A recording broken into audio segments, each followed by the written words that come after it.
It is Wednesday, June the 10th, 6:30 p.m., the year 2020. Pursuant to Governor Abbott's temporary suspension of open meetings laws issued on March 16th, 2020, this regular board meeting of the West ISD Board of Trustees will be conducted by video conference and telephone call. The video conference will be audible to the board and public and allow for two-way communication. The Board of Trustees will not be physically present at one location, but a quorum will be required for the meeting on the video conference or phone. A recording of the meeting will be available on the West ISD website under Board Archive, Meetings, and Agendas, and on the West ISD YouTube channel. The public may access this meeting via Zoom by going to the West ISD website under the section Calendar with the information there. An electronic copy can also be viewed, and there's also a link located on the West ISD website to access this meeting. Any public comments must be submitted between 8 a.m. on Monday, June the 8th and 4 p.m. on Tuesday, June 9th, 2020 by emailing the comments to publiccomment@westisd.net. All public comments shall be submitted to this email address and will be read to the Board of Trustees for consideration. I now call this meeting to order and verify that a quorum of board members is present, that this meeting has been duly called, and that notice of this meeting has been posted in accordance with the Texas Opens Meeting Act, Texas Government Code, Chapter 551. At this time, I'd ask you to please rise for the Pledge of Allegiance, led by Board Member Holly Willis, followed by the prayer led by Board Secretary Lee Crawshaw. And there's the flag in Mr. Truitt's office.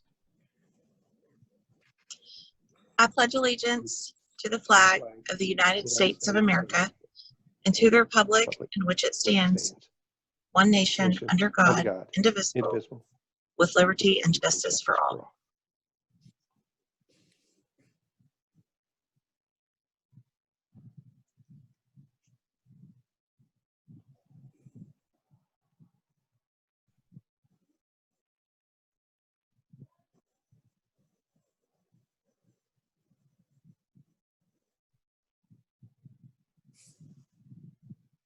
What happened to Lee? Yeah, we lost Ms. Crawshaw. Oh, she go offline? Okay. Yes, we did lose her. Okay. Crowder, do you mind jumping in on the prayer? You bet. Glad to. Father, we do thank you for an opportunity to be together as best we can. We ask your blessings on this meeting. Lord, we pray that you'd help us to communicate clearly, openly, and honestly. Help us to understand all that we need to understand so we can make decisions that are best for our kids and our community, and help us to do so in ways that would please you is our prayer for your glory. Amen. All right. Thank you. That brings us to the audience portion of our agenda. Amanda, did we have any questions this week or an audience participation? No, sir. Okay, great. Thank you. That brings us to agenda item number 6, which is an action item. It's consideration and action by the board to approve the consent agenda. You've had the opportunity to look that over the past several days since you received your packet. If there are no questions, the floor is open for a motion to accept the consent agenda as presented in your packet. Kenny has made the motion to accept the consent agenda. Holly Willis is to second that. All those in favor, please show of hands or by voice saying aye. Aye. All right. Thank you very much. Dr. Sparks, just a quick point of order. With Lee on here, we don't have anyone taking minutes. So do we want to wait for her or have someone else record? We don't know how long it'll be before she's back on. I'd have somebody else record. All right. We'll have Ms. Adams do it. Ms. Adams, will you take notes? And Amanda, did you hear that last round?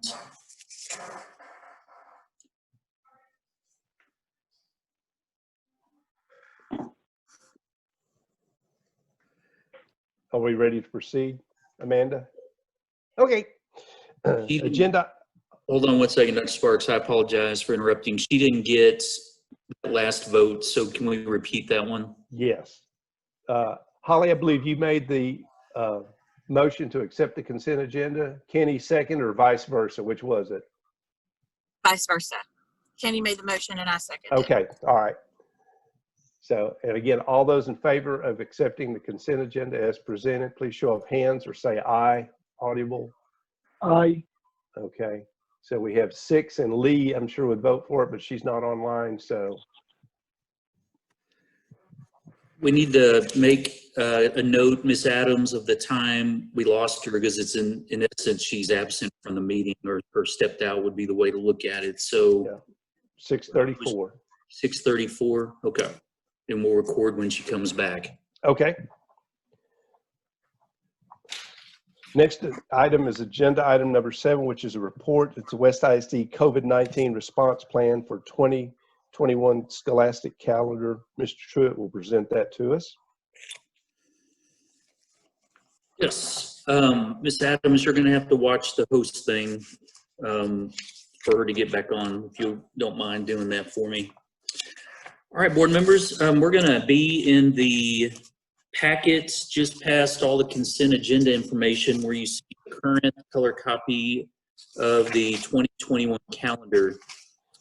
As you can see, this is a report item, not an action item.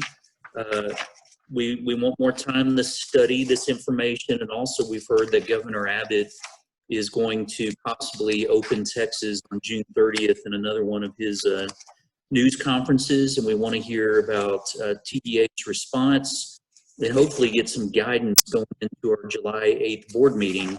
But we wanted to be proactive and have some information ready for this board meeting, as I previously promised, so that you can see where our district stands as far as a possible plan for instructional days and changes to our calendar for next school year coming August. Last month, I shared some background, purpose behind our plan, some next steps, and even some calendar formula information. We had a committee of committed staff members meet last week to start looking at some different options. And then we spent the last 2 days with each campus principal going over the recommendation and really thinking about how this plan could impact our school year, and in particular, student achievement.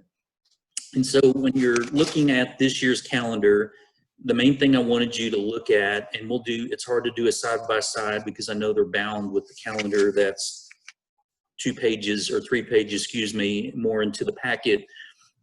But notice right now our start date is Wednesday, August 15th.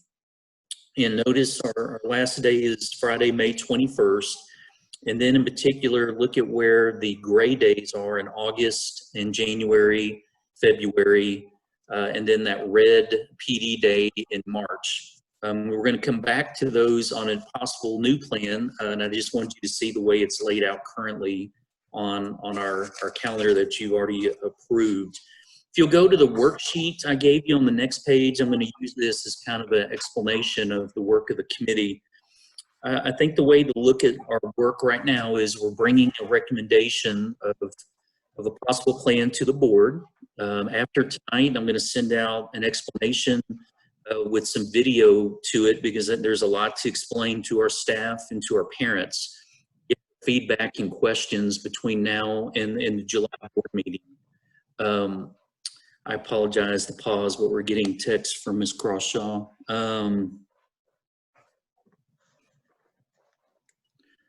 And well, I guess she sent it to all of us. Let's see here.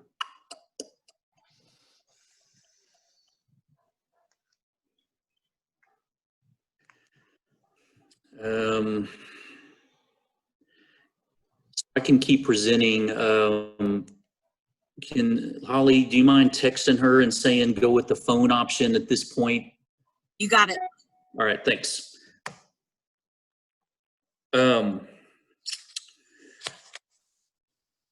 I have no idea where I was. Goals of the calendar revision committee. I'll just start with this part. I hope this was close to what I was saying. We want to be prepared and proactive. We wanted to come up with a calendar that was the least disruptive to our annual grading period.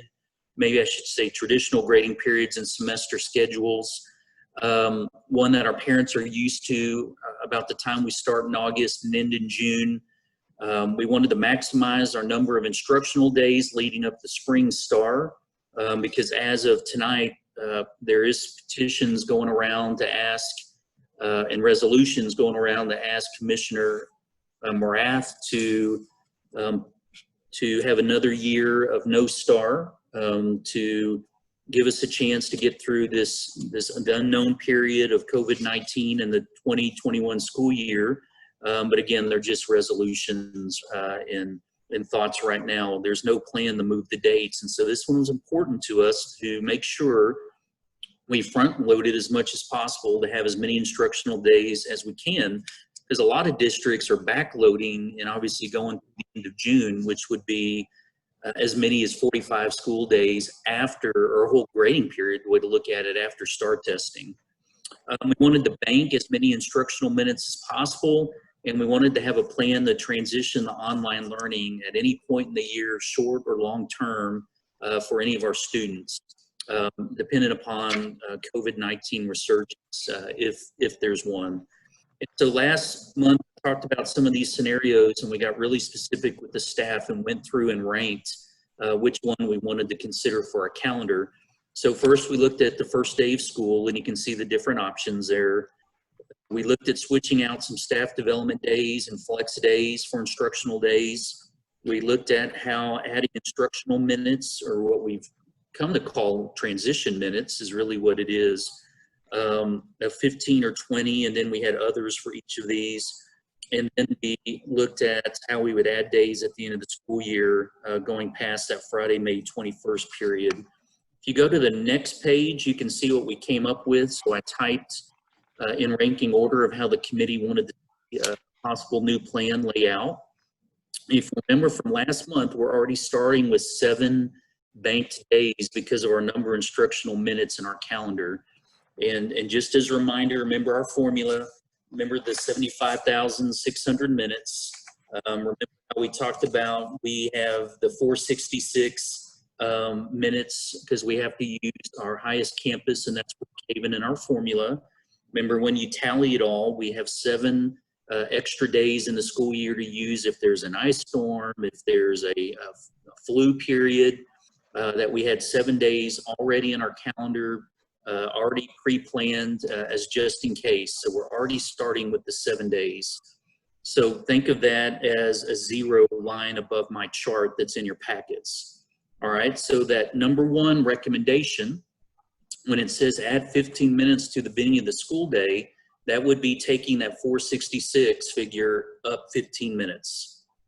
All right, and the way to look at that is we already, as you've heard me talk about, and why this one's ranked number 1 is because we have such a large portion of our kids already on campus at that time in the morning.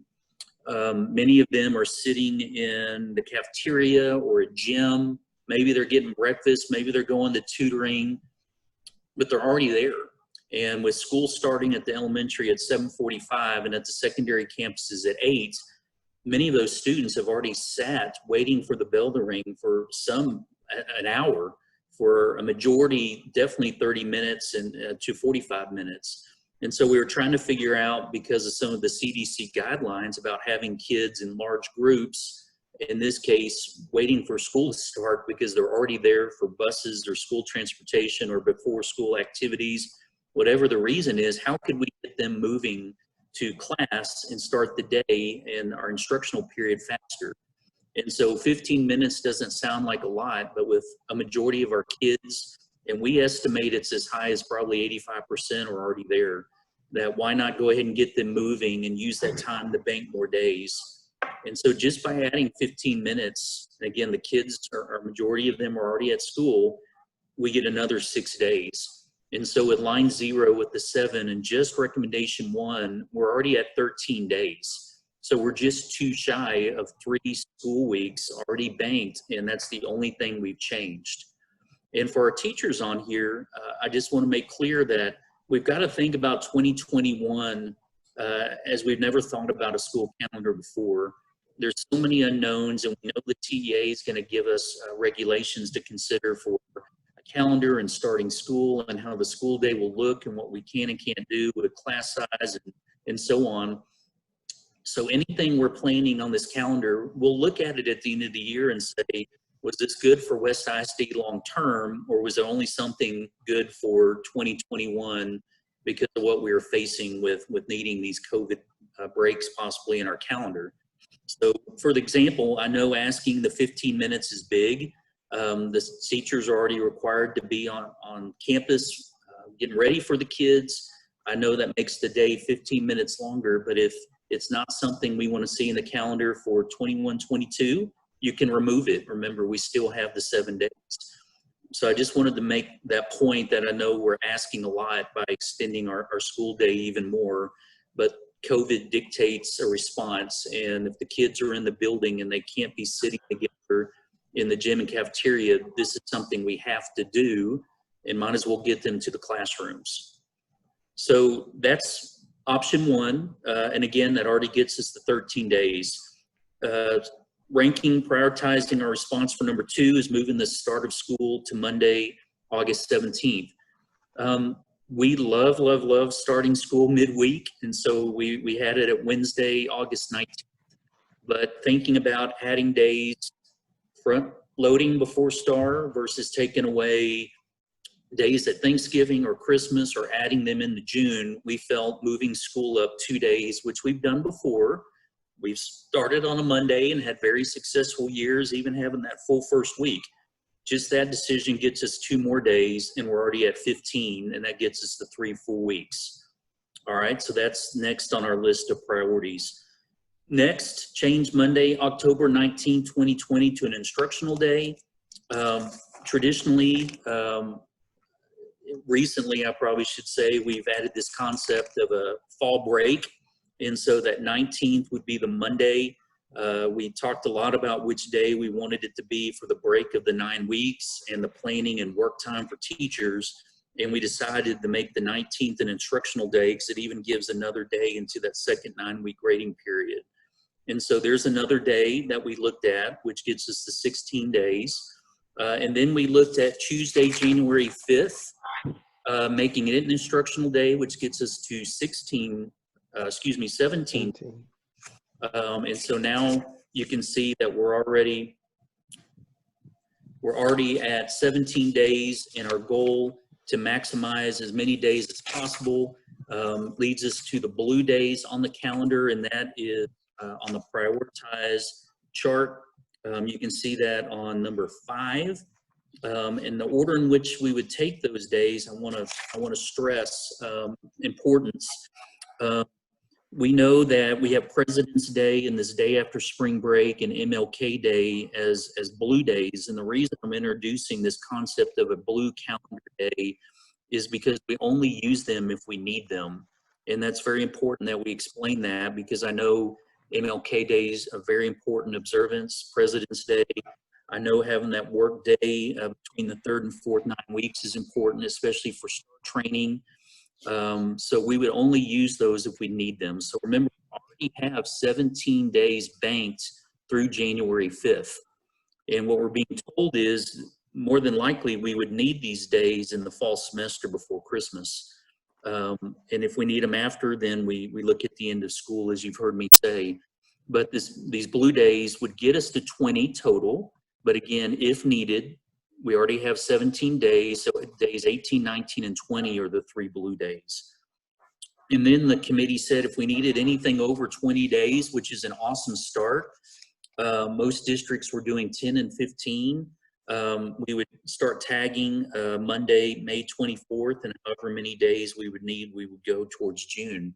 So if we needed 24 days because of COVID-19 illnesses, we have 20 in our calendar, and then the kids would have to go the 24th through the 27th of May, and we'd get our full funding.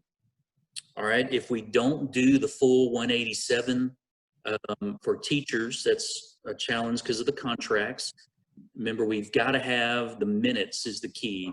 So we got to get in all of our minutes, and we must get in the 187 days for teachers in order to have the year that we must have in the eyes of the state and the law. So I know that was a lot, but again, over the next month, we're going to send this out to staff, parents, and start getting feedback and questions.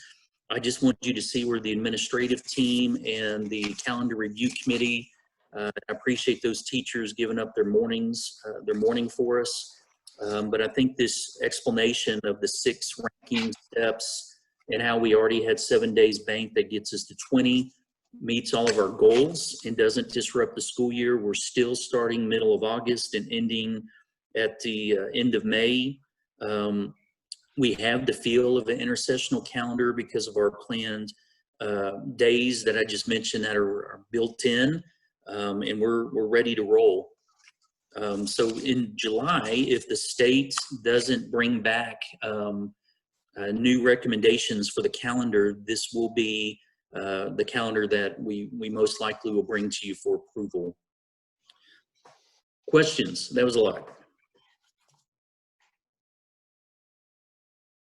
No, you have a hard task ahead of you. So pat yourself on the back. We'll just have to see how it plays out. I think the main thing we need to let our parents know is we're considering the start date of Monday the 17th over Wednesday the 19th, so we'll get that out. They might have traditionally tried to do a vacation over that fall October break, maybe some things on those blue days, so we just need to make sure they understand there's a chance those could be school days, and if they're out, they'd be counted absent. So we just need to make sure that's all communicated, even heading into the July 8th meeting. The sooner we can get that information out, the better. Yeah. Okay. Very good. Mr. Truitt, I'm always impressed with how you're able to manage that complicated calendar. It looks good. Thanks.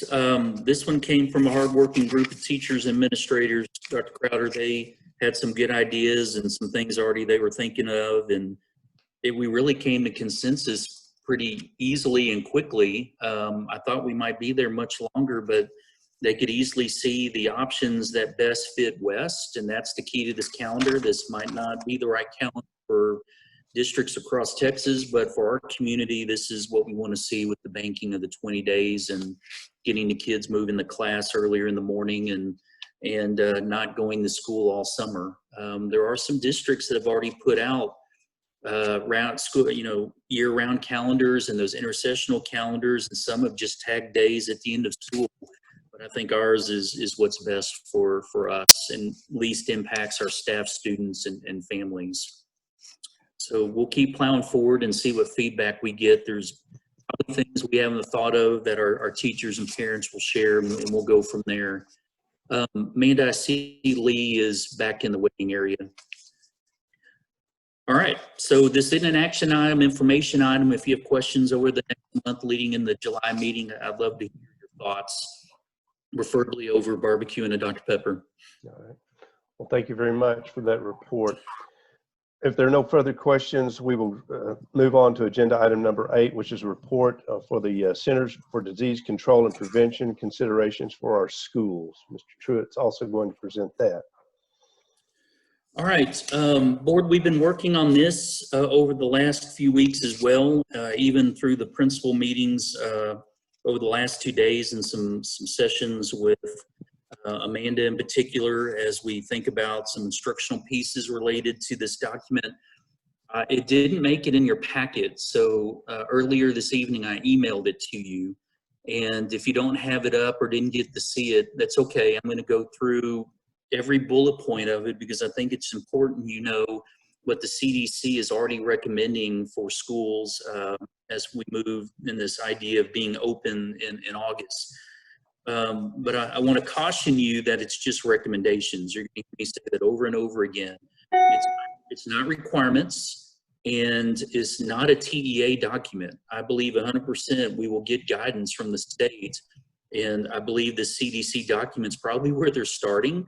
And we'll see similar things come forward from Commissioner Morath. So why wait? Because they're already providing 39 recommendations. So we need to see where we are on all 39 and how they would look in West ISD. I promise I'd share this with you this month. Even an article I did in the West News that you might have seen today is about this topic, just to start preparing our community for some things. And frankly, you can't discuss a new calendar like we just heard or even the virtual learning plan without having these CDC guidelines as part of the discussion. So as I said, 39 recommendations. The first header on the CDC guidelines are about safety actions promoting healthy hygiene. The first one on the list about teaching and reinforcing hand washing and covering coughs and sneezing among children and staff, I've used a must and a kind of a common sense thing.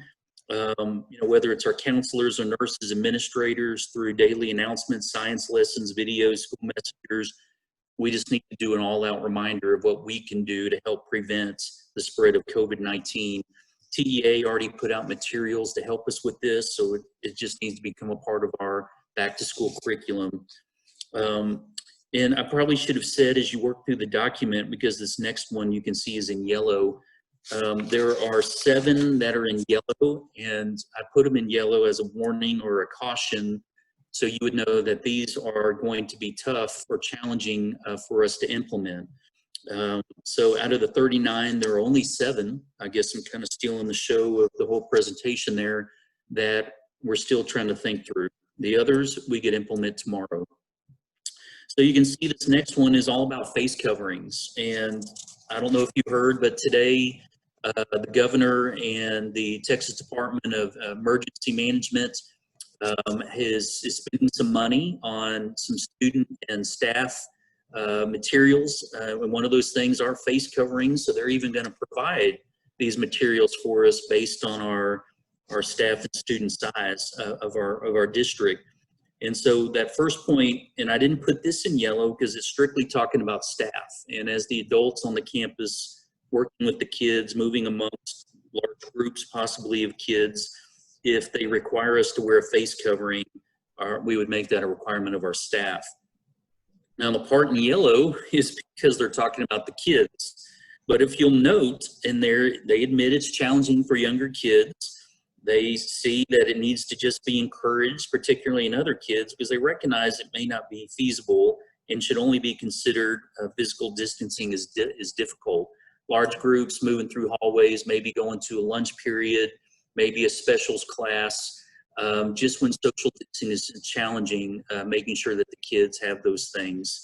And so I left that in yellow because I know we will be saying a million times a day, put your mask on, put your mask on, put your mask on. And even the CDC recognizes that, especially thinking about a pre-Ker who's a 4-year-old, that our pre-K teachers and their aides are going to be asked to corral 17, 18 pre-Kers in their masks. So that one is in yellow and will be a challenge. If you go to the next page, the next one under that header is a big one for Brian Renninger and our custodial team and Mr. McKeska about having the supplies. We have them, we were using them. The challenge is on the daily basis, but we believe we can get that done. The last one, I do not have the signs that it mentions, so we need to create or purchase. But they're requiring signs posted all over the facility about this, how to stop the spread of COVID-19. And again, the state has put some out. The next section, is about cleaning, disinfection, and ventilation. And all those are not in yellow because I know Mr. McKeska and the operations team can get all 4 of these done. And so there's the disinfectant and cleaning piece. And the irony is that touch surfaces, I believe many of you have even seen the recent studies about that and how it may not remain on the surface piece. We'd be looking obviously at the shared objects as it mentions about toys, games, and art supplies, and there's much more to it than just that. Library books, literacy library, PE equipment, band instruments. I mean, we thought of all kinds of things, especially devices, mice, keyboards, and how they literally have to be wiped down between users. And these are some things we're already doing right now in strength and conditioning camp that the UIL is allowing us to do with our kids. And they're having to wipe down, for example, weights and bars between usage of the kids that are at each station. So this is just going to probably be way of life in school districts moving forward. You can see about having the disinfectants away from the kids. Again, obviously that will happen. The ventilation piece, not worried about that one at all. And then the water systems and features. We already allow our kids to bring water in bottles to the campus, and that would become a bigger push for us, because we would probably turn off the water fountains and only have the bottle filler stations in use, and ask everyone else to continue to bring the water to and from home. The water fountains one comes up a lot, and if you think about just the kids, a grade level of kids going out for recess and coming back in and having 100 different kids that are hot and sweaty and just touching the water fountain over and over again, even trying to wipe it down between kids would be quite the challenge. So we really have to think about how we would implement that one. We do not have the bottle filler stations at the elementary, so we'd have to look at that on some of those fountains down there. On the promoting social distance, and y'all stop me, I know I'm going fast. If y'all have questions, just wave me down. I know I'm going full speed here. On the ensuring the student and staff are static as much as possible, I had to put that one in yellow because it's talking about kids changing, or excuse me, kids staying in place and staff changing. You could do pieces of that at the elementary, but when you get in the certifications at the secondary campus, and master schedule challenges and all the things that must happen, I had to put that one in yellow. I don't see how we can't still move between our experts in the fields and the challenges of the schedule, and leaving that group of kids and what they take, especially in the elective area when you get into starting at grade 6. I just don't see how that's possible for West ISD. But if it's a requirement, we're smart. We got great staff members. We'll figure it out. On number 2, under that section, I highlighted extracurricular activities because I feel strongly that subject will come from the UIL. If we have to cancel field trips, as it states, and these group events, I understand about kids traveling and going to other communities, and there may be larger COVID numbers, but extracurricular, we'll get a TEA UIL opinion on that. You've already been reading a lot of that, as they're already opening up here in another, what is it, a week and a half or so. They're even upping our, what we can do this summer with our kids and camp related. On the top of the next page about limiting gatherings and social distancing and having the hand hygiene piece, we would make that happen. And again, I believe the UIL will give guidance on that. The next one, I totally understand this one about restricting non-essential visitors and volunteers to the schools. We love our volunteers, our VIPs, our boosters. We know they're the lifebloods of our school and get so much done for our teachers. Health checks, temperature checks, thinking about programs on campus and who can come, like we had to do with graduation, where it's family units may have to be done. And so that one we could totally get done. And I put the required meetings of the district advisory team, the school health advisory council, we would just have at the administration meeting and not on the campuses. And again, temperature checks and all those things that are just going to become life in schools. The next one, it's a big old yellow, desks and seating 6 feet apart, and they mean on all sides. Totally not possible at the elementary school unless you go to a plan of not having all the kids on campus on a particular school day. And this is why you're hearing some schools think about AV days, having some kids online in a hybrid plan and some not. A lot of different ideas are floating out there about 1 week on, 1 week off. There's even some districts looking at all online, even without it being a requirement right now, is because of that bullet point. There's some rooms we could do it at secondary, but unless your numbers get halved in every classroom, pre-K-12, that one is not possible for West ISD. So worst case scenario, you'd have to move to a plan where not all kids, again, are on campus every day of the school year. And so just keep that one in mind, that's, if I could make that one in big, bold, in 27, 28 font, whatever, 56 font, I would, because that's the greatest one that we would face. Turning the desk to face the same direction, not a problem. The these shared spaces like dining halls and playgrounds, excuse me, I put in yellow. We figured out how to do outdoor exercise and activities. Right now, what's happening at the high school. The dining hall ones is really why I put that one in yellow, because what they're recommending, and you'll see this in another bullet point, serving meals is actually the next bullet point. Breakfast in a bag to go in the classrooms, which is done all over the state, so that's not an unusual thing. And then eating lunch in the classrooms too. And yes, we have carpets. I know Mr. McKisk is probably cringing as I say that, but if we have to go that route, we have to go that route. We'll look at what we provide food-wise and how the drinks are with straws, the limit spills, and have a trash can system on every hallway. And we mobilize our staff to serve meals. We just might have to get creative, but that one's actually done even for lunch around the state, just because of cafeteria space. We're smart, we figured that out. And our staff's flexible and here for the kids, so we'd figure that one out. The next one about stagger arrival and drop-off times and locations. We had a long talk with Mrs. Cosda about this one the other day because of her challenges with parent drop-off already, with just how the campus is laid out at West Elementary and the public streets that the campus, or excuse me, the arrival time sits on. It may mean we have to double up. It may mean we got to look at the back for drop-off. It may mean we got to really think about that 15 minutes as a transition time for her campus.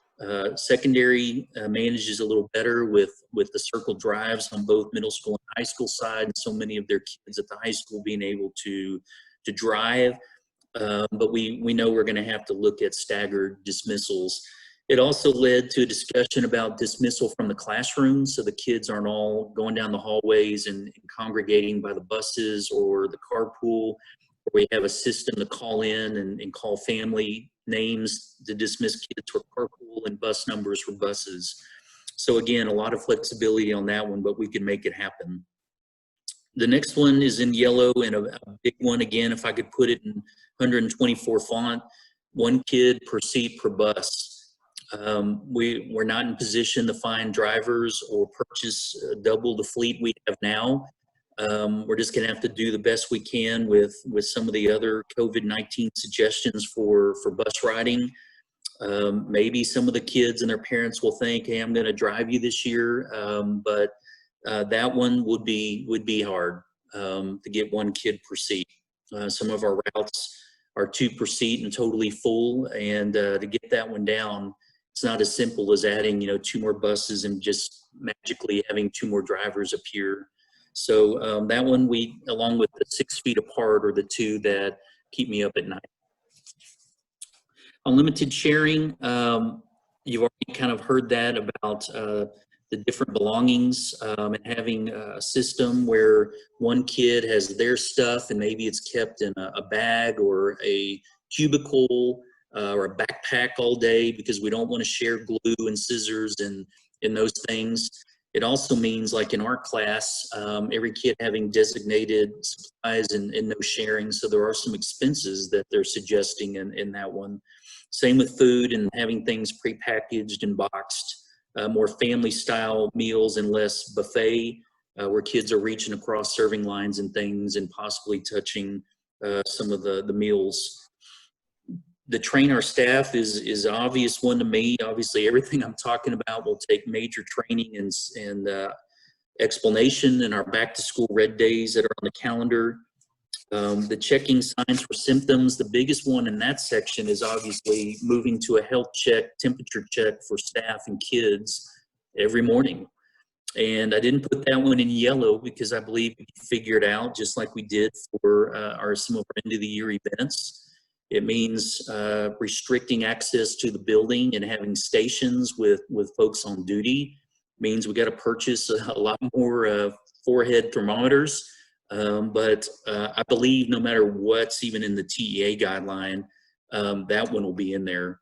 And I think you all agree it's a must that we screen visitors, staff, and kids as they enter our buildings. We got to have the understanding about illness and sickness and needing to send folks home and have plans for covering classrooms, reaching parents, and having district transportation available if need be. You can see in the middle of that page, the waiting 24 hours before you clean and disinfect, I put in yellow, because if it happens at 2 p.m., we don't have 24 hours before the kids show up the next morning. So it says wait as long as possible, and that's what we would go with on that one. Moving into the healthy operations, we got to look at our sick leave policies and practices for staff, because so many times when we talk about, like with the survey, we're going to send out checking for virtual learning interest of our families if they're not ready for their kids to come back to face-to-face traditional instruction. We also need to say that about our staff, because they may have some medical situations or even their own kids or family members that prevents them from being in the school setting as I've described it. And so we've got to have this whole section that I just introduced ready. Health clinic traffic needs to be reviewed, making sure Nurse Tabola and her team have the support and the things that they need. The communication's got to be just the best we've ever done with the self-reporting and notifications, and then having a plan to respond to that. Counseling piece with some of this, checking with state and local health departments. And then that last one on the sheet in yellow, what worries me about that one is when they're recommending, or excuse me, let me back up. When a person is diagnosed, they're recommending that you have a short-term closure, and it says 1 to 2 days, and that's really to determine the level and who was impacted and who the student was around or the staff member was around. And that one just means, goodness, if we find out at 4:45, or what if I find out at 9:27 p.m. through a text that someone had to go to the emergency room and we have to have school canceled for the next morning?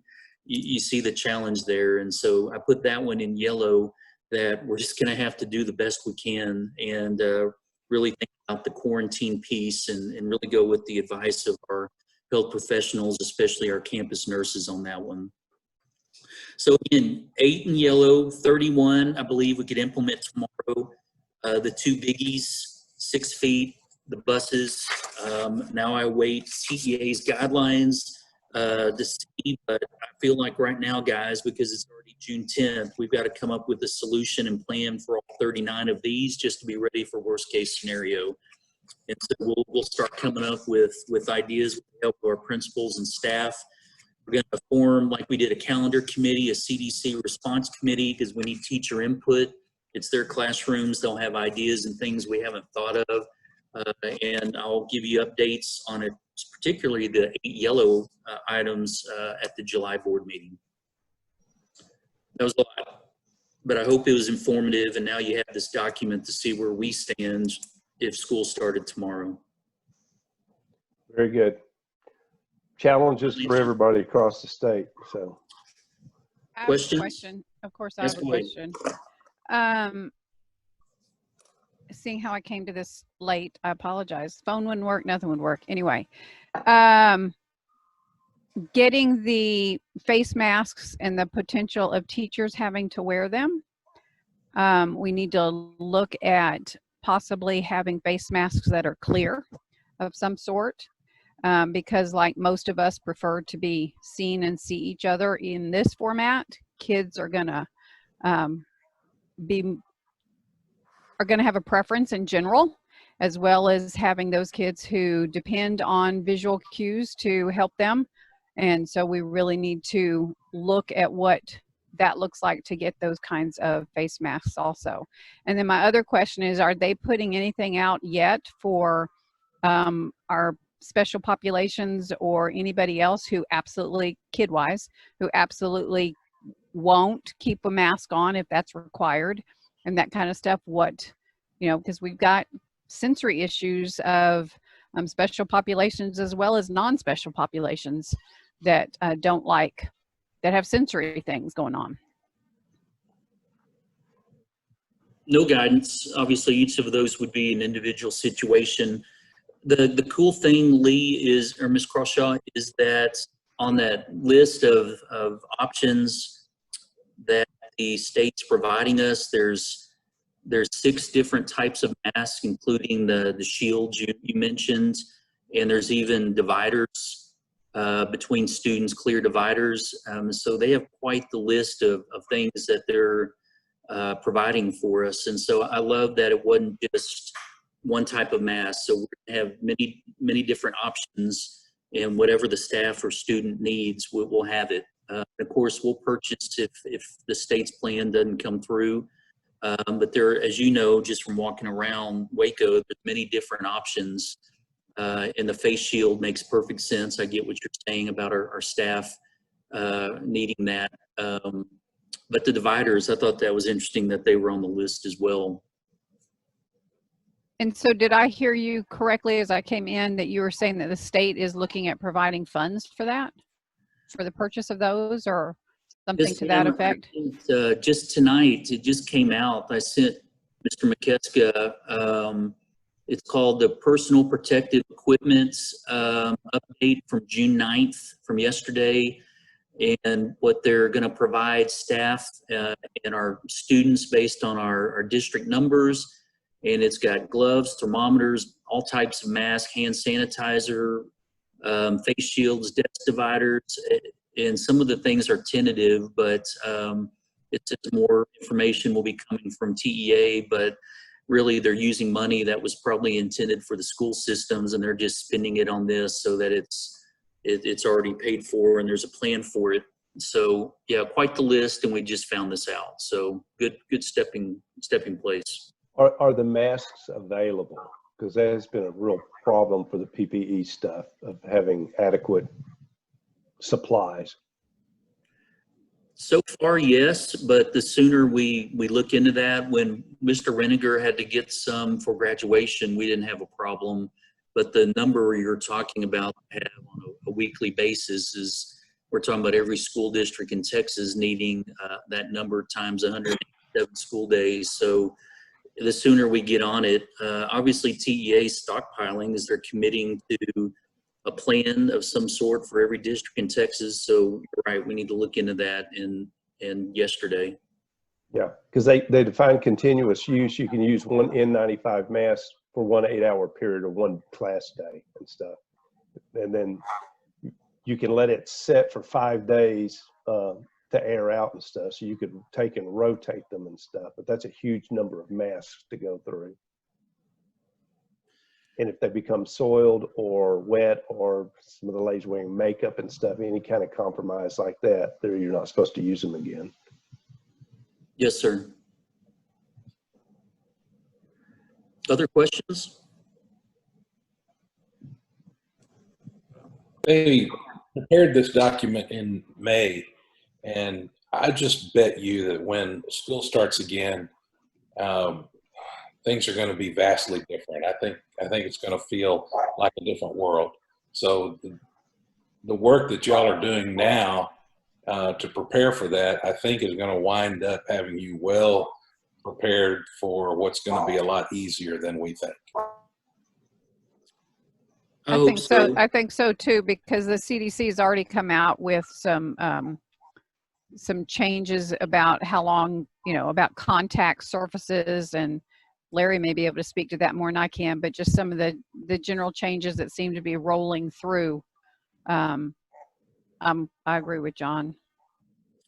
Yeah, the surface contact, they've really kind of overplayed that part early on in the coronavirus outbreak and stuff. And they don't think that that's really a real viable transmission. It's more the droplet aerosol mode of transmission. So, and the World Health Organization, they've made one statement, and then the next day they have to turn around and backtrack on it. So it's like John said, it's in real flux. Who knows what's going to come up, a month from now. I agree. We just got to have our contingency plans in place. We were meeting this morning, this afternoon with Mr. Clander, and he was sharing with us, because of his previous district work, that just 20 minutes away, La Vega is planning for online instruction from day one for grades 7 through 12. And then Ms. Sikora was sharing about a Wake ISD possible plan, and we were talking about how Clean ISD is going online for all high school students for the whole year. And then I sit up at night at 2 a.m. going, well, are we not doing enough? I mean, La Vega's 20 minutes away and they're going to online learning. And I'm like, well, and then I think we need to plan what's best for West, for our needs, for our kids and staff and families. And we need to be realistic about that plan. But we need to have some ideas and things ready just in case, because we want to have the best, safe, and healthiest year possible. So I'm not an alarmist about this. So I'm with y'all and where y'all stand right now on things. And I hope August brings good news, and we have to put very little of these 39 things in place. Any other questions or comments? The work y'all have done on it will pay off, though, because now you'll be ready to go regardless. Yes, sir. Yes, sir. Okay, that report, and I'll share updates on the in yellow in July. Okay, great, David. Thank you. It's a lot of work for an unknown future. I mean, you're basically taking a shot in the dark on this. So, and things. You mind if I interrupt real fast? Yeah, I'm sorry. That was worse. I keep interrupting. My bad. I want to make sure, Miss Adams, did you record when Miss Crawshaw came back on? You got it. Okay. All right. Just want to make sure we had minutes when she re-entered. Okay. All right. Thank you, David. Okay. That brings us to agenda item number 9. It's a report also. It's West ISD Vision, the 2020 updates and the 2019-2020 Comprehensive Needs Assessment District and Campus Reports by Mr. Truitt. I'm just going to do the intro on this one because, as y'all know, Ms. Adams has given the updates on our Vision 2020 and sent out the CNA. This is going to be a two-parter.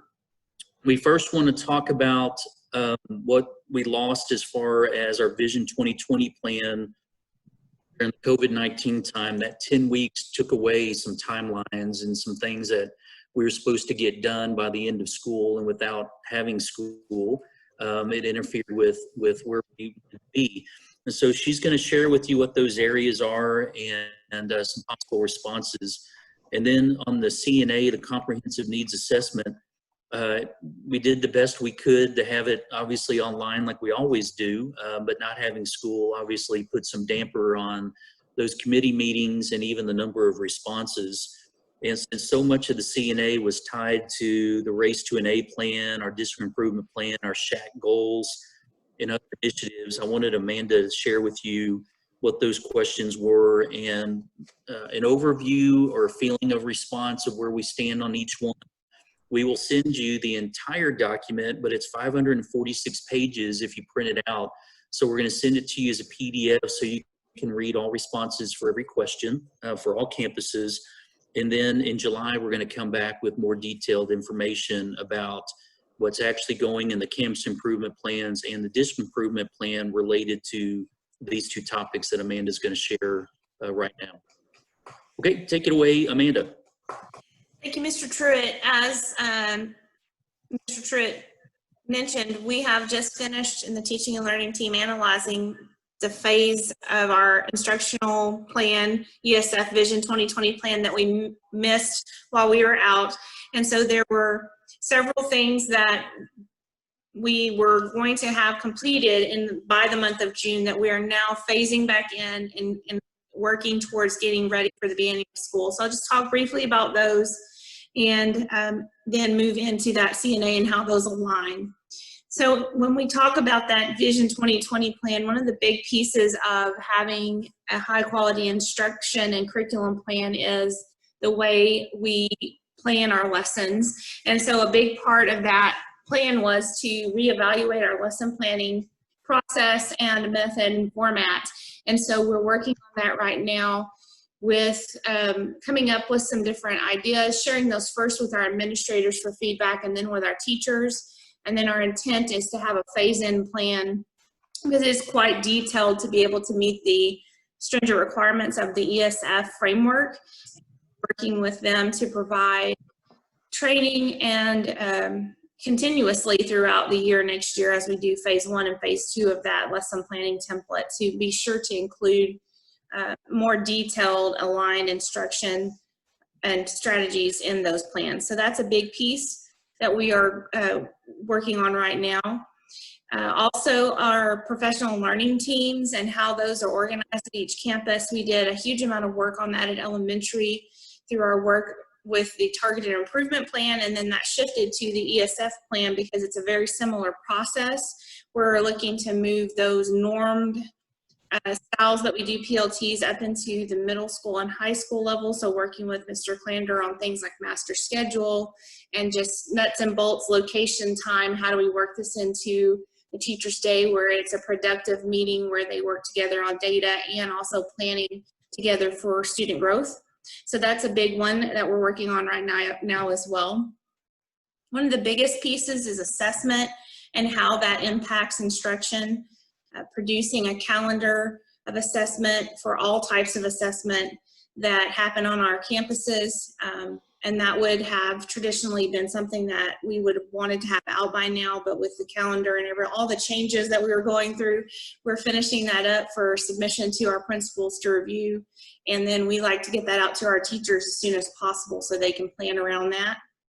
So working toward that, we have for years been looking at how to normalize our non-core classes so that they have a scope and sequence much like our core classes are provided with TRS.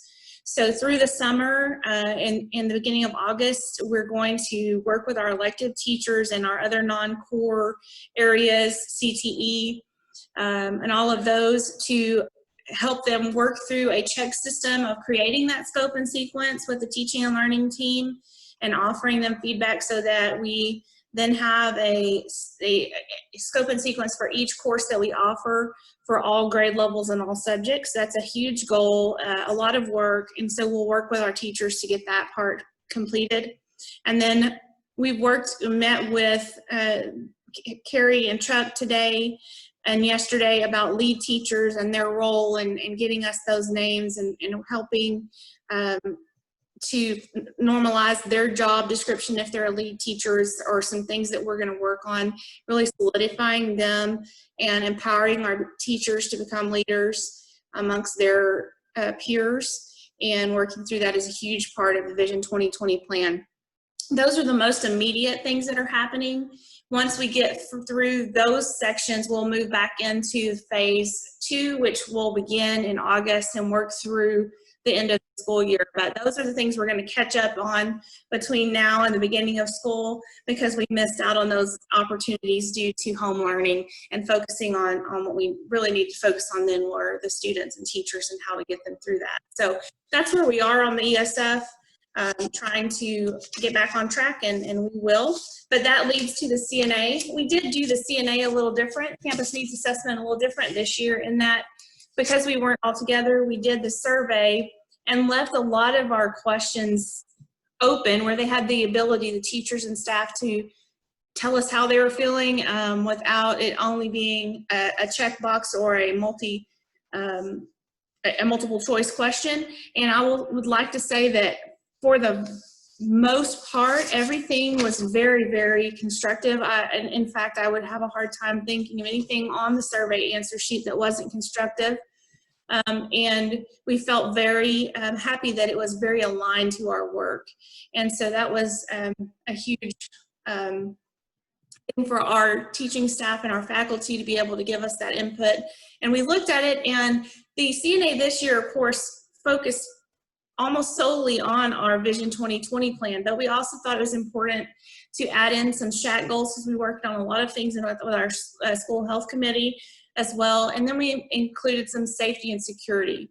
So I'll give you a brief overview, like Mr. Truitt mentioned, send you the complete document, and then we can answer any more questions you might have about those in the next meeting. But as far as the ESF goals section, we looked at a lot of questions on how to support effective teachers and how to help them to feel supported. And we found that in our answers, 84% of the the teachers felt like we were placing teachers based on strategic need of students and their strength, which was a very good response. So they feel like we're putting them where they are most effective, and that was a wonderful thing to hear. Some things that we asked were, what are your ideas for helping us to retain effective staff? And we got really great answers back on that. Some ones that you normally see, like we just want more support. We would like to build relationships and seek input, but we did also receive praise for the small incentives we give and the praise we give back. Even several times was mentioned that the pay raise last year was a huge incentive as well. And so there was a lot of praise in that and positive constructive feedback on how that they would like to continue to build relationships and support with the whole administrative team and their partner teachers. We also asked in that well-supported teacher section how they felt about professional development and what needs they had. I don't think you'll be surprised that the top three were classroom management, differentiation, and technology. So coming up over and over, and we'll continue to focus on those. Those weave themselves right into that Vision 2020 plan, and we'll continue to provide more individualized menu-based, choose what's best based on what your need is and your training. We're really working towards that. The next section that we asked several questions on was maintaining a positive school culture. When asked about the culture and mission and vision of the campus and district, there was overall very favorable and noticed improvement in past surveys that we've given. There was a much more favorable response to how do you feel the culture of your campuses. So that was good. We did have some suggestion as you typically see about more communication, but pointedly give us more surveys, ask for feedback. So that's something we can do pretty easily. That section also encompasses student behavior. So because of the effect on climate and culture of student behavior. And so we asked a question that we knew the answer would be, but gave them a voice, was what effect do you feel student behavior has on learning? And of course, that response was, it's everything. If we don't have that down, then we're going to struggle with our learning. And so we got favorable feedback on the past program, mostly favorable, things that had improved in the past program and that how it was working was noticed. We did, in all honesty, get some ISS concerns, like specifically about students taking it seriously and using that, things to think about there. And then just in general, student behavior comments about just continued communication with the teachers from the administrators, as well as consistency. And the last area of that culture that we focused on was student safety, and if there were areas in the building that the teachers were worried were maybe areas that we should be looking at for safety. And they mentioned some things like the large areas, parking lot, restrooms, things like that, cafeteria, just monitoring those before and after school mostly. The next section we looked at from the Vision 2020 plan on that CNA was high quality high quality curriculum. And we always ask a question in this section about resources. Do you have what you need? Where do you need more resources? And this year, the resources focused on much different things than in the past. We do have a few areas where teachers are specifically asking for certain types of materials, like I would like to have mentoring minds or something like that. But overall, the big picture was we need more help with differentiation, so resources for that, and then how to work with small groups and stations. So those are areas that we'll focus on in our PD and offering options for them to come see how to work through those areas, and then providing some resources. That leads us directly into effective instruction. And we asked a question about how teachers track growth individually in their classroom, and did they have a system? So what we found was that 63% of our teachers have a system in their very own classroom about growth, and that's a big jump from previous years, and that's because of all the focus we've had on student growth. But if you'll remember that this survey is for the whole district, so we focused on that mainly in elementary and middle, and so 63% of all is a good number to build on. So we'll continue to work on that and how teachers can encourage growth in their own classrooms. So those are the ESF type questions. Do you have any questions or comments before I move on to SHAC or school safety? When did you say that survey was sent out? We did that this month of June. It was open for 10 days in June. Just closed Friday before last. Oh, like it's May. current. Yeah, it was very current. Yeah, very current. And okay. Yeah. So also on the survey, we did talk about school health, SHAC committee questions, especially bullying and mental health. So I wanted to talk a little bit about that.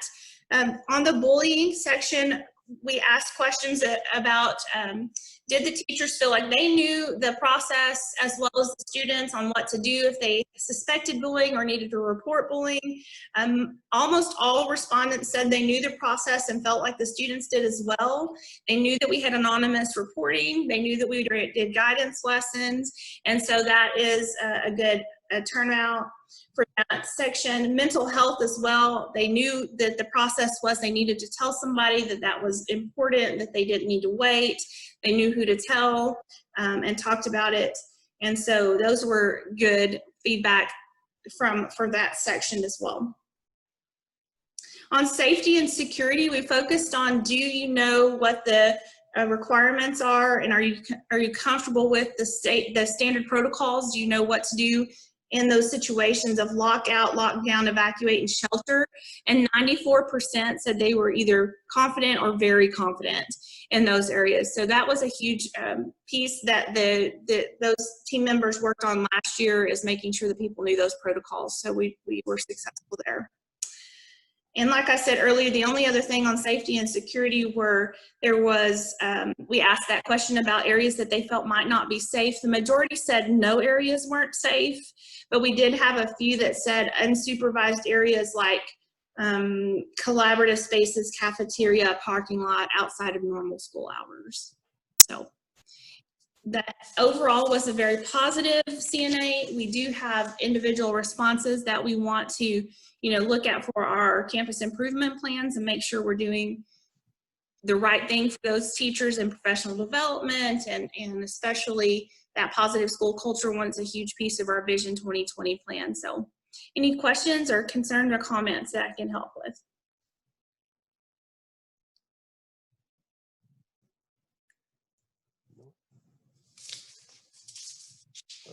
Okay, Mr. Truitt. No questions. Thank you very much, Amanda. It was a lot of work. Great job, Amanda. Thank you. No problem. Thank you very much. All right, that brings us to agenda item number 10, which is an action item. That's consideration and possible action by the board to approve the order of trustee election. Mr. Truitt, would you like to explain that? Yes, it's the time of year where in the West News and on our board agenda, we have to prepare for the November election of Place 1, Place 2 Board of Trustees for the West ISD. You can see the order language there, and I gave you the documents in your packet. We have to post this on our website as well, I should have mentioned. And as a reminder, Place 1 and 2 is Dr. Sparks and Ms. Crawshaw. And so tonight I'm seeking your approval of this annual order of trustee election that we must approve. All righty. Does anyone have any questions?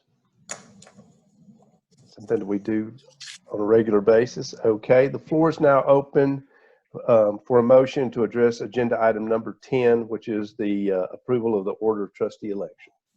So moved. Please made the motion. I think Mike, saw your hand up as the second. Lee, Mike Garrett. Okay, all those in favor, please show of hands or by voice. All right, as far as I can tell, 7-0. Thank you. Agenda item number 11 is also an action item. It's consideration of possible action by the board to approve the list of early voting and election day vote centers for the November 3rd, 2020 joint general election. Again, Mr. Truitt will inform us about this. Thank you. It's self-explanatory, but on the right below that order of general election in your packet are the locations in McLennan County and the dates and times, and then the sites on actual election day on November 3rd, 2020. We will get the same information for Hill County, but as of this board meeting, we have not received that information. So just remember, there'll be another piece to this at another meeting coming up. So tonight, seeking your approval on locations of polling places for early voting and election day voting for McLennan County. All right. If there are any questions, please address them to Mr. Truitt. If not, the floor is open for a motion to address agenda item number 11. So moved. Holly, I see Holly's hand going up to Yep. make the motion, and Lee, I believe you seconded it. Okay. All right, all those in favor, please show of hands or voice. It looks like 7-0, Lee. All right. Agenda item number 12 is also an action item, and that's consideration and possible action by the board to approve the interlocal agreement method for procurement of 2 temporary buildings, which would equate to 4 classrooms for the West Elementary School District. Mr. McKeska is going to tell us about that. Yes, as you've been briefed, the superintendent, the district is in need of 2 portable buildings, similar to what we've had in the past. One method that we could use to procure them would be the interlocal through the VI board. We have pursued pricing from the same vendor and some other vendors that we used before. So we're asking for the board to ratify using the interlocal procurement method for the procurement of 2 portables. All right, great. Does anyone have any questions for Charles? How long does a portable usually last? A long time. Take care of them 25, 30 years, I'd imagine. So we would have a use after we move into the new school? I don't know. That's a good question. And is there a way to buy used so that Yes, our price is reduced? I'm in contact with the vendor. I found one used one so far, and I just received pictures about an hour ago. So yes. Okay. Yeah. Because they will be temporary since we're going to be taking and hopefully having that new elementary school. So they're, hopefully it'll just be the stopgap measure for us. Yes, sir. Does anybody else have any questions for Charles? If not, I'll call for a motion to address the action item as presented for the interlocal agreement to procure 2 temporary buildings for the West Elementary School campus. I saw Kenny's hand raise his hand first. And John is seconded. All those in favor, please show of hands or by voice, say aye. All right, thank you. As far as I can tell, that's 7-0, Lee. Agenda item number 13 is an action item, consideration and possible action by the board to approve the Waco Regional Day School program for the deaf, the interlocal agreement and amendment to the shared services agreement. Again, let's see, Carla is going to take and inform us about this. Carla, where are you? There you are. Hi, thank you, Dr. Sparks. Yes, I wanted to bring your attention to specifically the amendment of the shared services arrangement. It is the most impactful for us to look at. It was the biggest change for this membership interlocal agreement. Just a little history on this. The Waco Regional Day School program for the deaf serves our students that are deaf or hard of hearing in 2 different ways. The first way is through itinerant services, which means the student stays in West School and an itinerant teacher from Waco Regional Day School program comes to West to serve that student. We keep the ADA. We also continue to keep the SHARS billing, Medicaid billing, and they're our student, obviously.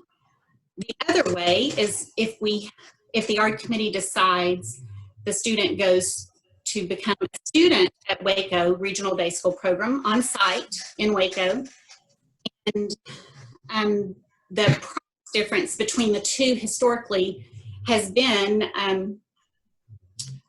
vastly different. If we have an itinerant student, it's historically been $3,500. That has not changed, $3,500 per student. But for a student to attend school at the Waco campus, that is the big change. Several years ago, we did have a student there, and our bill just continued to go up and up. we no longer have a student there. We do have some itinerant students, but there are these 44 other member districts showing a lot of concern for the price increase that just kept happening and happening. So this year it was predicted that if you had a student attend school at the Waco campus, your bill would be $48,000 for just that one student. And they also collected the ADA on that student as well as the SHARS billing, Medicaid billing. So over the last year and a half, there was a group of special education directors that make up the membership team started asking a lot of questions on how can we make this more affordable for these districts. And it garnered a lot of attention, specifically with the superintendent group in this area. And there was a task force that was put together in the fall to study this, basically. And so they came back with this agreement. And so the agreement is that for an itinerant student that stays in West and they send the teacher, that bill would be $5,000, just a flat $5,000 fee. And if a student is going to go to the Waco site, the bill would be $15,000. So a considerable difference from the predicted $48,000 that we were facing. And a reminder, we didn't have any students this year that were attending there, but there were plenty of school districts that did and were quite concerned about the rising costs. So we're pretty proud of this. We worked all year long, lots of meetings to come up with this amendment. A lot of work went into this with the task force, and this is what they came up with. So we were pretty proud of this. Specifically, that's the biggest change, but the interlocal agreement has been updated, and we're seeking your approval on that tonight. So I'm happy to answer any other questions that you might have, or let me know if I've left anything out that you wanted to clarify. Carla, how many students do we have that fall in this category as projected for this year? So we have 2 students that are considered auditorily impaired, Okay. but they are on site. They're in West. Okay. 2. Okay. So how were they able to decrease the price so drastically? Because that's not a nip and a tuck here and there. That's huge. Sure. You know, I wasn't involved in the task force work, so they did a lot of work on that. I know their internal auditor in Waco did lots of studying on this, and there are many regional day school programs across the state that do not operate with the $48,000 a year bill. So the task that they had was, how can we be more in line with what everybody else is doing in the state? So as far as the specifics of exactly what they did, I really don't know. I know that there was discussion on, you know, I think in the past they weren't considering the fact that they were keeping our ADA on those students, and the SHARS billing, the Medicaid billing. So those 2 things were not in the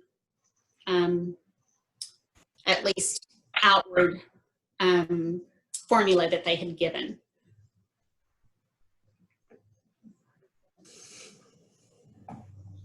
Anybody else have any questions for Carla before I call for a motion? I know at the last legislative session, we're not supposed to be calling kids with hearing loss AI auditory impaired, and all through that document, they're jumping around back and forth between hearing impaired, auditorily impaired, deaf, and hard of hearing. So would it not be in line with the legislative session to have the wording of the document changed so that it is in line with what's required now?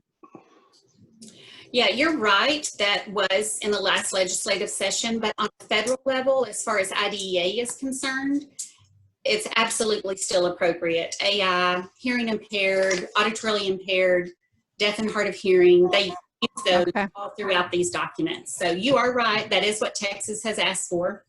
And it may be what we see in the near future. As you may recall, the term mental retardation also went through this same change. And so now we refer to to the mental retardation label as intellectual disability. But that took years before that actually the commissioner wrote the rules after the legislative session. So there was a lot to that.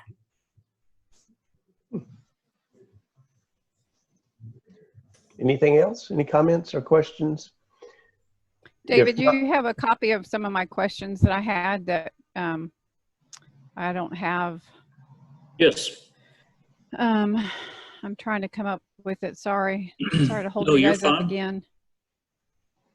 Hold on, let me,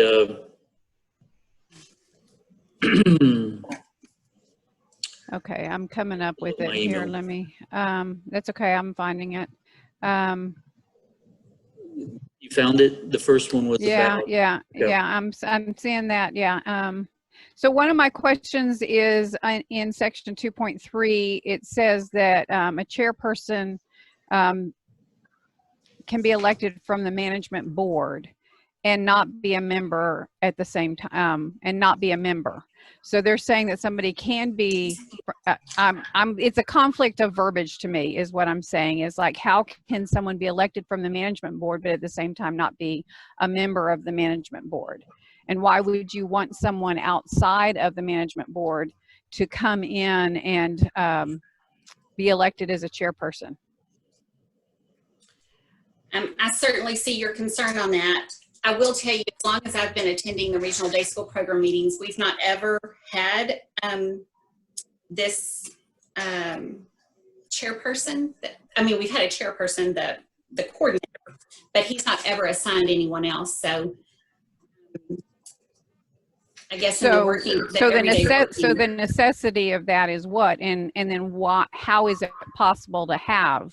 Because it's saying it can be elected from amongst the board and not be a member. So anyway, that's just one of my points. It's it seems to conflict itself, and what is the need for someone to be in there? What would be the perceived need?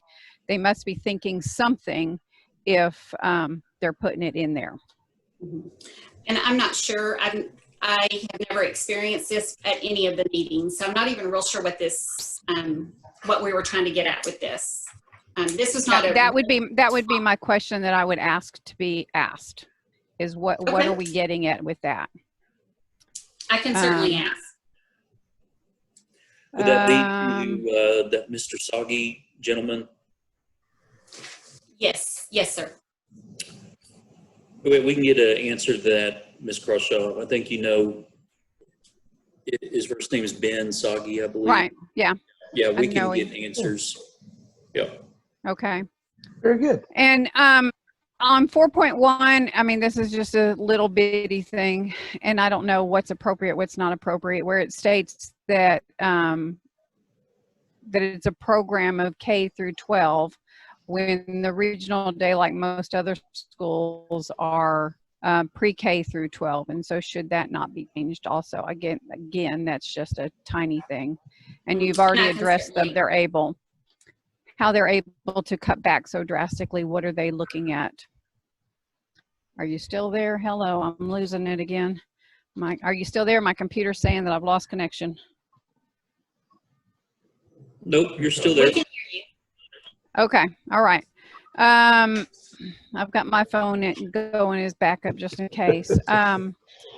It's just, this is crazy.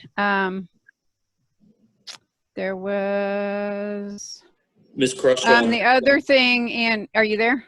Yes, I was just going to comment from the superintendent piece of it. When Dr. Kincannon has talked to us, it's the best way I can answer that. And of course, we'll ask Ben Soggy's explanation and we can send that to you. But when I've heard her speak about this at our superintendent's meeting, it's a difference in philosophy about providing a service versus making a profit from the other Region 12 districts. So her philosophy, and I appreciate her looking at this, wasn't to nickel and dime us, but provide a good program for our kids at cost. They're not looking to make money. And so that's what I think you'll hear Ben Soggy say, but we'll get an explanation from him. Okay. And then 5.8. So I think, Carly, you're flipping through looking for stuff. Again, this is a language thing, and it's talking about assistive technology here and calling FM systems.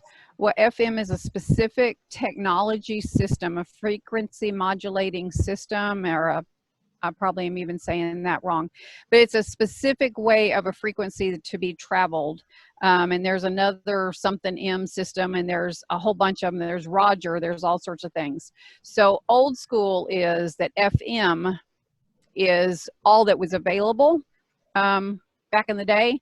And so to have that in this listed like that, we need to make sure that we're not labeling everything as FM is the basic thing, because everything that we're being told now is that we need to be calling things assistive listening systems, because there are other kinds of things like Bluetooth, the Roger systems, and everything is geared very much specifically towards the hearing aids that the kids are wearing, their specific hearing aids and what kind of unit that they need. Bluetooth is generally not used at this point, but other kinds of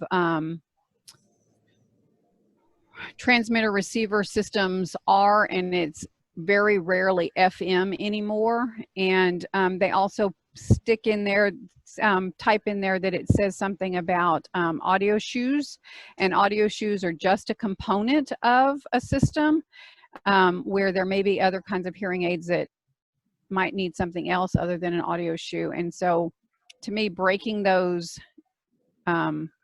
components out like that is kind of limiting, as opposed to replacing the word FM system with just assistive listening systems,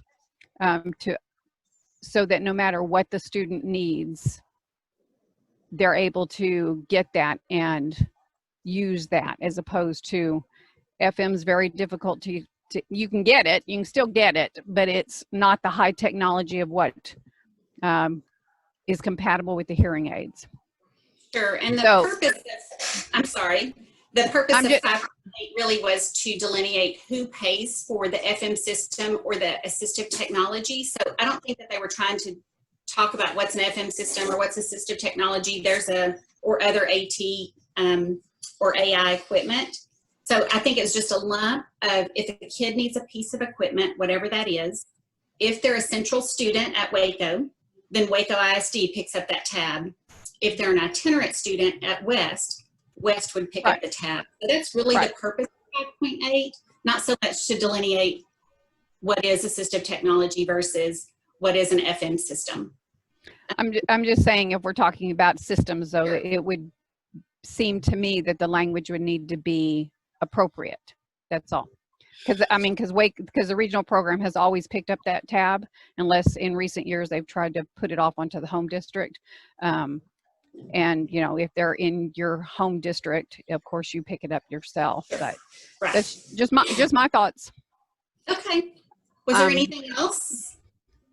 I would prefer not to sign anything or agree to this, whatever the verbiage is that I need to say, until we get the answers.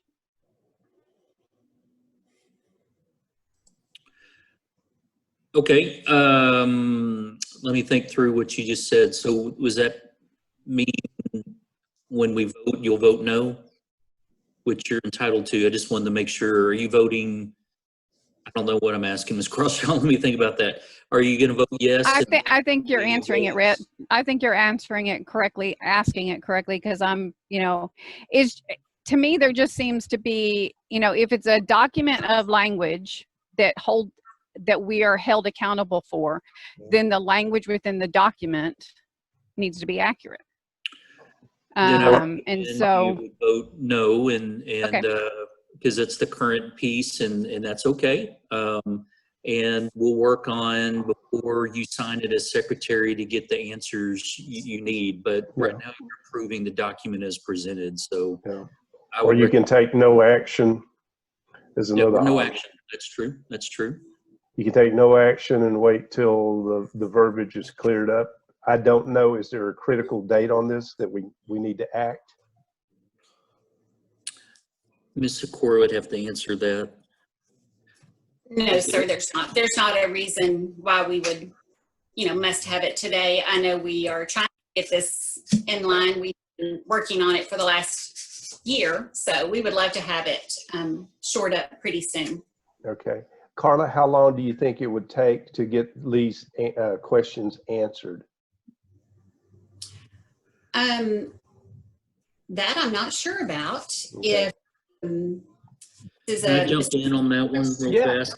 I think the challenge there, Lee and Larry, is the number of districts involved on that document, and they could tell us to go jump in a lake. So, so we just have to I want to provide answers to all of Ms. Crawshaw's questions, but the things in the actual agreement, they may say we're not changing it. So we just may have to cross that bridge when it comes. So and that's fine. We can vote on it. I mean, I'm not opposed to voting on it. It may be something that just needs to be through this upcoming school year is worked on to change the language and it being brought back to everyone, next year with any kind of tweaks that they may have, as well as other language or changes of language or something. Or it's just me. They may think these are good suggestions. I don't know. I just wanted to prepare ourselves for. Or that I'm crazy, but either way, it's okay if we go ahead and vote on it. Yeah. I don't think that because AI is still a legal term that's okay. I'm not worried about that. I'm not worried about that part, Carla, at all. Oh, I'm sorry. I thought that's what you were referring to. No, it's the FM systems and wanting answers for what they're doing, how they've come back to. I mean, 48,000 down to 15,000. There's more than just not a profit to it. What are they doing? What is the change? That's really. But we can vote on it. It's fine. All's good. Okay, very good. We want to have support for the kids in place when and if we need them. So that's good. Absolutely. All right, this is an action item. Thank you. I will call for a motion as the agenda item has been presented. Kenny, I think I saw your hand go up first. Kenny has made the motion and Mr. Yannick has seconded. All those in favor, please show of hands or by voice. All those, okay, there's 6. All those opposed, same sign. So 6-1. Okay, thank you very much. It is now 8:02 p.m. It's time for us to adjourn into closed executive session pursuant to Texas Government Code Chapter 551, 071, 129, 074, and 072. So you have the new Zoom number and password, and we will see you shortly. Those of you in the audience, please hang on, and we'll be back as quick as we can.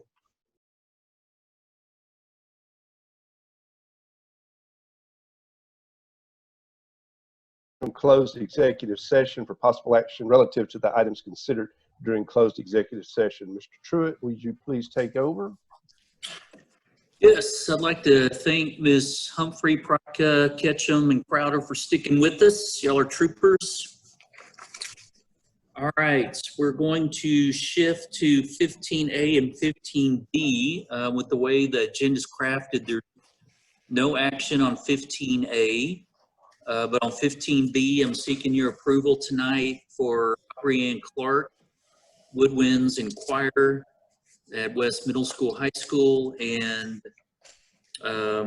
Andrew White's Art, West Middle School and High School. Excited that they're going to join the West ISD team. Okay, great. Thank you very much for the recruiting effort. The floor is now open for a motion to address agenda item 15B as presented just now by Mr. Truitt. Jason, I saw your hand first to make the motion. John, I see your hand to second the motion. All those in favor of proposed motion, raise your hand or say aye. Okay, I only see 4 of you. I don't see Mike, don't see Lee, so. Lee, Unmute them, Amanda. Okay, there's Lee. Okay, and Mike.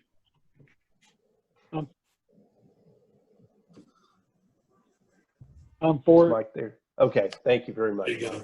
Okay, 7-0. All right. That leads us to agenda item 16, which are closing remarks by Mr. Truitt.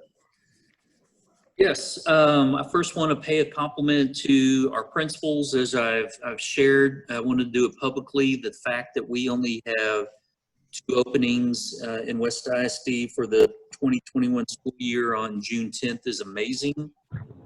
And in particular, Brookhaven and West Elementary staff are full. And I just want to take a moment and say, way to go, team. And I'm super excited about the new additions to each of our campus teams.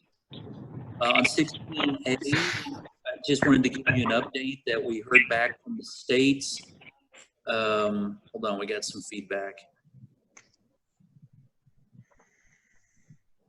We heard back from the state about our waiver and attestation for the missed instructional days. And since that's a biggie about state funding for this school year, I wanted you to know we received approval on that.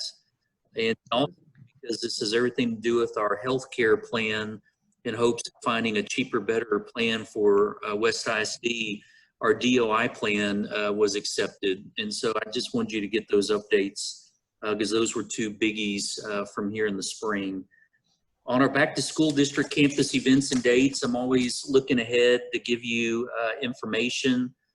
With the calendar work for tonight and some other things, I just wanted you to know we've got dates on the calendar.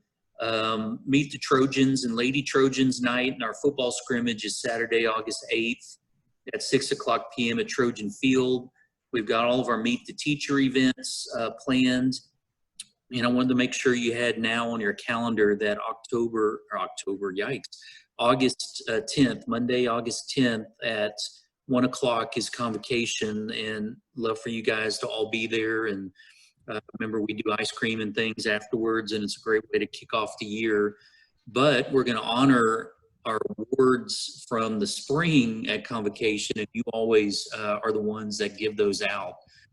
So service awards and all those special individual accolades like Teacher of the Year and all those things, even our retirements, we're going to do on that day for the folks who can come. So really need you guys to be there. And of course, Dr. Sparks will say some words of encouragement and a charge to the team. So wanted to make sure you had that. And of course, we'll seek your approval possibly in July for the start date of August 17th.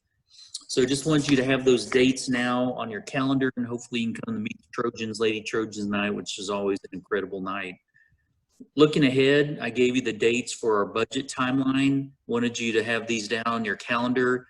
Wednesday, the 12th is the budget workshop and tax rate proposal meeting. And then we have to do the special called meeting on August 26th for the public hearing and possible approval of the budget. So now is when Charles usually says, hey guys, if any of y'all want some one-on-one time to talk about House Bill 3 maybe and the way the state's going to do this year's tax rate, if you have questions about district or campus budget pieces, between now and that August meeting is the time to do it. So just wanted to give you that option, as always, to meet with us at the workshop.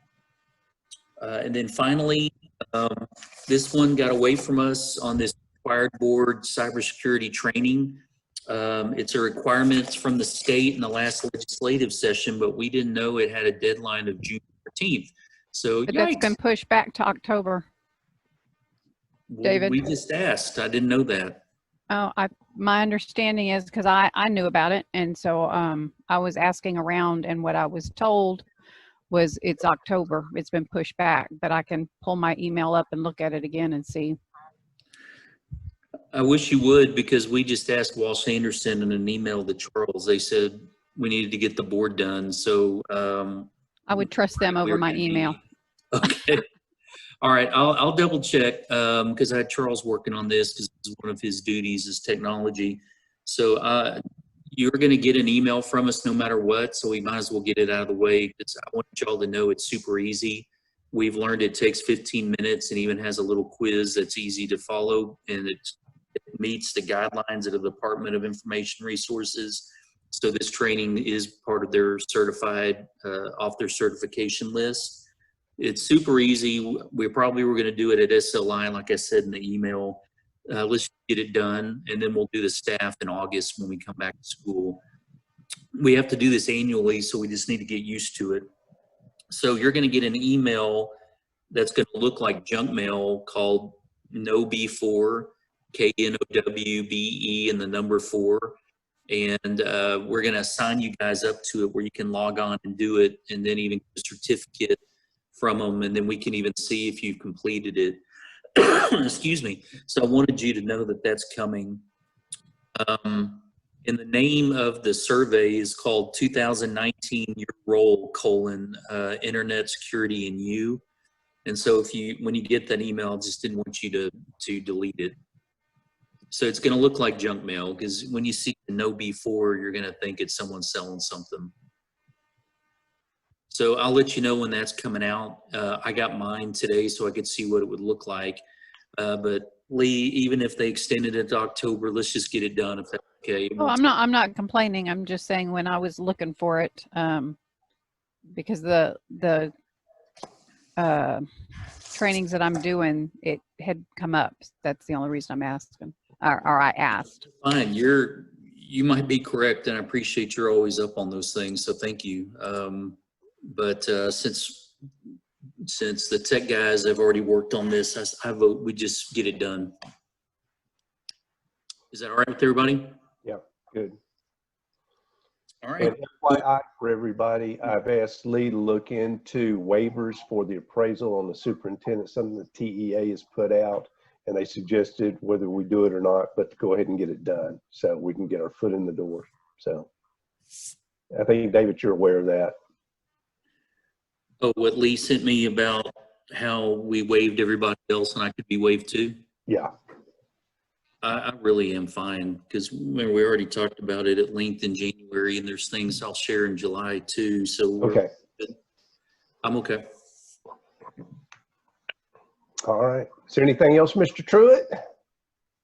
Awesome meeting. Appreciate your support. Go Trojans, Lady Trojans. Okay. Well, I want to thank all my school board members and also all of you out there in the audience listening in.